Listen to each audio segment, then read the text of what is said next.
ब्रह्मचर्य अत्यंत आवश्यक है।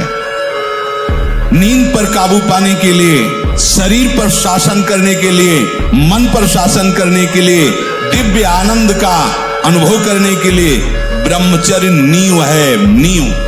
बहुत गर्मा गर्म भोजन ब्रह्मचारी को नहीं करना चाहिए, इससे आपके ब्रह्मचर्य पे फर्क पड़ जाएगा। ताजा भोजन है पर धुआं नहीं उठना चाहिए, शांत। ये गर्मा गर्म जैसे हो ना, बिल्कुल नहीं।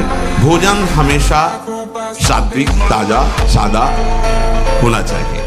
उसको थोड़ा रोकना होगा, थोड़ा सहना होगा। उसको रोकने सहने के लिए नाम जप और आसन जरूर, क्योंकि ब्रह्मचर्य एक तपस्या है बच्चा। ये कोई साधारण तो है नहीं तो सबको ही रह लेता। सात्विक भोजन, कब्ज न रहना, प्राणायाम, व्यायाम, और ये पक्का समझना कि मुझे किसी भी स्थिति में ब्रह्मचर्य भंग नहीं करना। ऐसे हमारे सनातन धर्म का मंगल नहीं। हमारे मन में जो चल रहा है वही वचन में हो, तुम्हारे आचरण में वही हो। सनातन हरि है, सनातन वेद है, सनातन वायु है, सनातन आकाश है, सनातन पृथ्वी है, सनातन सच्चिदानंद है। कैसे सनातन को आपने क्या समझ लिया? एक जाति पक्ष, एक मानव धर्म का कोना। सनातन विश्व ब्रह्मांड को अपनी गोद में लिए हुए सनातन परब्रह्म परमात्मा है। वयोवृद्ध है, रोगी शरीर, वो अलग बात है। थोड़ा तो आनंद लीजिए प्रकृति का वार सहने का। अगर शरीर रुग्ण नहीं है, जवान शरीर हो, ब्रह्मचारी हो, आग है अंदर, सहो हर प्रकृति के वार को। गर्मी, सर्दी, बरसात, भूख, प्यास, बहुत कष्ट है संसार में। आप देखो ना, बहुत कष्ट है। सब कुछ मेहनत करके किया, इसके बाद हम मर रहे हैं, सब छूट रहा है। अब फिर अगला जन्म, फिर पढ़ाई लिखाई, फिर में यार कब तक चलता रहेगा? कब तक चलता है? कोई स्थायी बात तो बने।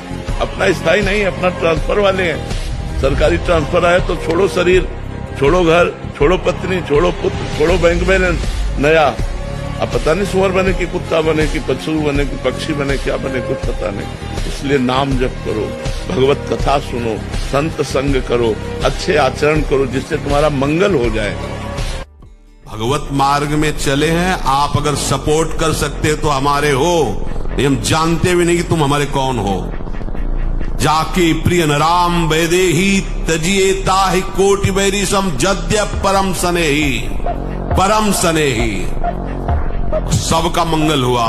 तजो पिता प्रहलाद विभीषण, बंधु भरत महतारी, गुरुबल तजो कंत ब्रज बनितन भे मुद मंगलकारी। आधार हो तो फौरन उसकी काट है। भगवान है ना, प्रभु है ना, ऐसा कैसे हो सकता है? हम उनका भजन करते हैं, हम उनके आश्रित हैं। किसी भी पीड़ा में रोइए, रोना है तो प्रभु के प्यार में रोइए, बस। ये आंसू केवल प्रभु के प्यार के लिए नहीं, हर परिस्थिति को सहने के लिए तैयार नहीं। 100 बार गिरेंगे फिर भी हम चढ़ाई करेंगे। इसका अभ्यास है हमको नष्ट करने का। तो आज से हम प्रण लेते हैं कि तू हमें कितनी बार गिराएगा। अविनाशी का बच्चा हूं, अविनाशी ही हूं। शरीर बदलते रहेंगे लेकिन हम तेरे को देख लेंगे। मुझे 5-5, 10-10 करोड़ के ऑफर मिल चुके हैं। ऑफर इसलिए मिले, मैंने 4 बार राजस्थान केसरी रहा हूं, मैं कुश्ती में यूपी बाल केसरी रहा हूं, 13 विश्व रिकॉर्ड बनाई है, वर्ल्ड स्टेमिना चैंपियनशिप का विजेता रहा हूं। इसलिए मुझे गवर्नर राज्यपाल 4 बेर के प्रेमानंद महाराज जी, उनको पता है ब्रह्मचर्य चरित्र की गौ भक्ति में कितनी शक्ति है। भाई बागेश्वर महाराज जी, उनके मंच पे 1 घंटा नॉन स्टॉप सपाटे लगातार। उसके बाद हमारे अनुद्राचार्य महाराज है, 3 घंटा कम से कम नॉन स्टॉप सपाटे। तो ये कौन सी शक्ति है? इसे कहते हैं ब्रह्मचर्य की शक्ति। महाराज जी, जब कोई अपमान करे तो कैसे समझें कि कब चुप रहना है, सुनना है और कब जवाब देना है? अगर हमेशा चुप रहे तो लगता है सामने वाला और भी ऐसा करेगा। तो महाराज जी, ऐसी में मर्यादा नहीं। भगवान शंकर कह रहे हैं, अगर हम किसी को क्षमा कर देते हैं तो हमारी क्षमा उसके ऊपर सांप से भी ज्यादा दंड देने वाली बन जाएगी। अगर हम चुप हो जाते हैं तो मालिक हिसाब करता है।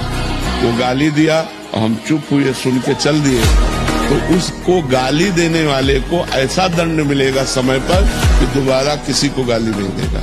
जब हार हो जाती है उपायों की, तब ये बात ध्यान आती है कि है कोई ऐसा जो मुझे बचा सके। मान, प्रतिष्ठा, भोग, वासना, इनको खिलवाड़ थोड़ी समझा जाता है। खिलवाड़ नहीं, बड़ी बड़ी ऊंचाई से ऐसे धम्म से गिरा देते हैं माया। अगर आप ब्रह्मचर्य से हैं, पवित्र आहार करते हैं, भगवान का चिंतन करते हैं, तो आप में एक दिव्यता होगी। आप सबसे अलग होंगे, पर आज समाज बातें नहीं समझ रहा। ये हिंसा करने से, पाप करने से कहीं कोई बलवान नहीं हो जाता है। अपनी बड़ाई, अपनी प्रशंसा कभी अपने मुख से नहीं करना, नहीं तो आपके पुण्य नष्ट हो जाएंगे, बुद्धि भ्रष्ट माने गिर जाएगी। अगर परमार्थ में चल रहे तो भी, और व्यवहार में तो पुण्य नष्ट हो ही जाएंगे। बुद्धि गिरी हुई तभी ऐसी बात होती है। और ये दोष बहुतायत है, ये बहुत प्रभावशाली है। अपनी बड़ाई मारना, इसको देख लो, पकड़ो। बहुत शोध की बात कह रहे हैं। जब तक ब्रह्मचर्य नहीं है ना, आप सब नाटक होता रहता है बच्चा। थोड़ी देर में सो जाना, थोड़ी देर में चेहरे बुझे हुए, काहे अंदर कई प्रश्न उत्तर, अंदर कई वासनाएं, जो धारणा करने की सामर्थ्य सुना और एकदम वो ब्रह्मचर्य में होती। सबसे पहली बात है, हम जब कहते हैं तो कोई समझ नहीं रहा, ब्रह्मचर्य की रक्षा की है। ब्रह्मचर्य बहुत बड़ा अमृत तत्व है। ये मूर्खता के कारण लोग इसे ध्यान नहीं देते हैं। एक ने तो कहा कि संसार में भी यही सुख है, तुम भी उसमें भी कह रहे हो कि ऐसा। हम भाई तुम्हें सुखी करने के लिए कह रहे, दुखी करने के लिए तो नहीं कह रहे ना। हम तुम्हारे दुश्मन नहीं है, तुम्हारे मित्र हैं। तुम्हारा मन तुम्हें गलत रास्ता दे सकता है, लेकिन हम तुम्हें गलत रास्ता नहीं दे रहे। तुम सदगृहस्थ हो तो संयम से चलो। आपकी दृष्टि ज्यादा इधर उधर नहीं होनी चाहिए, ठीक नहीं रहेगा, फिर भजन नहीं बनता है। सावधान रहिए, धैर्य पूर्वक चलो, सद्ब्रह्मचर्य का पालन करो, भजन परायण रहो। संयम नियम ही हमारा धन है।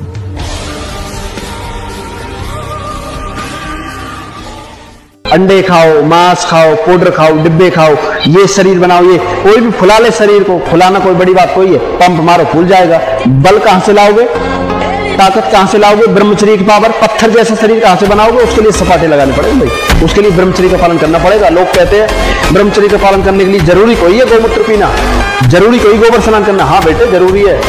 आओ हमसे पूछ, हम ब्रह्मचारी है, अखंड ब्रह्मचारी, और हमसे पूछ कैसे तपाना पड़ता है, दिन में नहीं सोना, कितनी हार्डवर्क एक्सरसाइज करना। 5000 सपाटे मेरे हाथों को देख सकते हो भैया आप।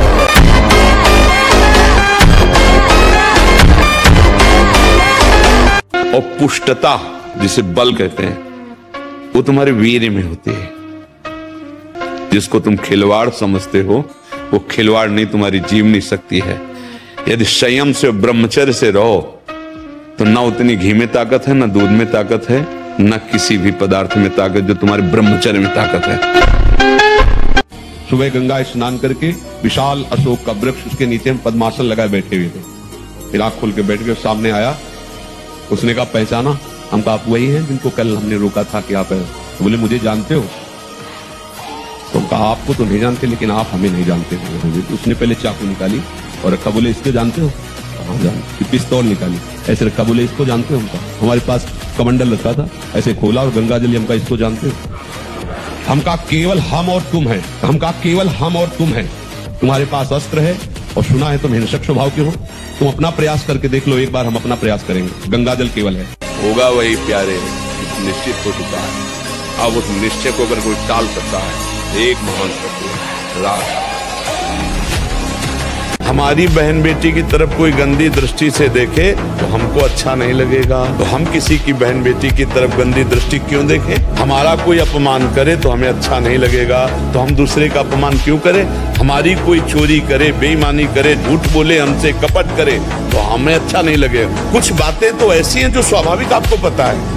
भगवान से यदि संबंध है तो हर परिस्थितियों में महान दिग्विजय योद्धा सामने होने पर भी उसको परास्त होना पड़ेगा। अभ्यास, प्रमाद स्थिति नहीं, भोगों में मनोरंजन नहीं, अभ्यास। अभ्यास विजय दिलाएगा। यही अभ्यास भगवत स्वरूप है। अभ्यास में बाधा देने वाले से राग रहित हो और अभ्यास में दृढ़ हो जाओ। क्या नहीं प्राप्त हो सकता, क्या नहीं हो सकता। हमारी अभ्यास की इतनी प्रवीणता बन जाए, जिस लक्ष्य पे हम लगे उसको हम पार करें, उस पर हम पहुंचे। मुर्गा मुर्गी खाना, भ्रूण हत्या करना, पापाचरण करना, व्यभिचार करना, और जब इनका फल आएगा, आज अच्छा है लेकिन कल उसने पाप कर्म किए तो उसको भोगना पड़ेगा कि नहीं भोगना पड़ेगा। तो अगर हम भगवान से नहीं जुड़ेंगे, पापाचरण करेंगे, तो आज भी दुखमय है और कल और दुखमय होगा। ये पक्की बात सुन लो। हम अपने आचरणों को सुधारें, आगे हमारा जो समय आने वाला है वो मंगलमय हो जाएगा।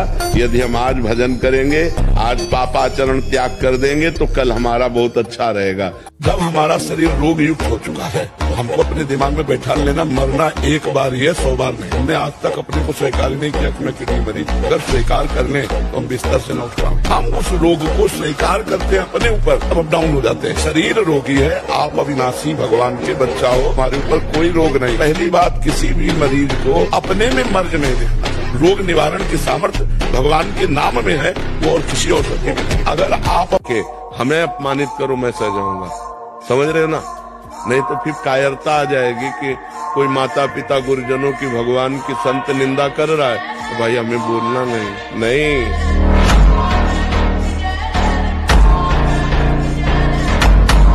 और जब ब्रह्मचर्य, ऐसा कैसे हो सकता है? बल है ना, अध्यात्म बल, शारीरिक बल की बात नहीं कहते। ऐसा कैसे हो सकता है? यदि एक बार ऐसा हुआ तो 1000 बार मैं प्रयास करूंगा और इस पर विजय। वो मतलब जिद्दी स्वभाव, एक निष्ठा उसी से आती है, उसी से। पहले खेती जोतते थे ना किसान, एक पार वाला होता था और पूरे खेत को उसी से जोतला है, बलवान होते। 2 लीटर मठा और 8 रोटी पाए, बैल की जैसी ताकत। अगर बैल को नाक पकड़ के रोक ले तो वो वही खड़ा हो जाए।